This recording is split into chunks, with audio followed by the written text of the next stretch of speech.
बाई तोरो भारी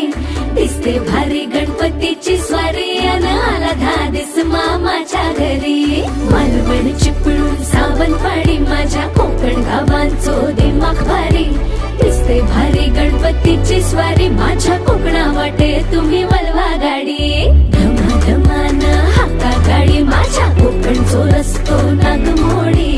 कारी नये बाप